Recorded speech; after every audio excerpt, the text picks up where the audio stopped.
ГСП онлайн. Городские новости сейчас. На месте строительства храма по улице Интернациональной начались работы по анализу почвы.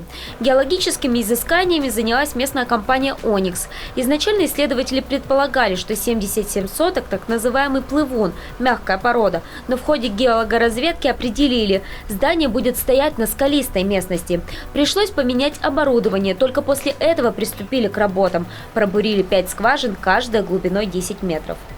Кроме буровых работ, еще будут отобраны пробы на физико-механические исследования грунтов в лаборатории Оникса для выявления прочностных и деформационных свойств грунтов.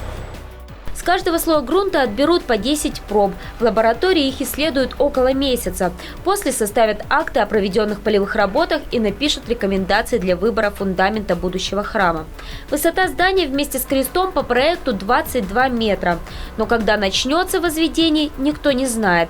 Церковь строят только на пожертвования людей. Собрать всю сумму пока не удалось.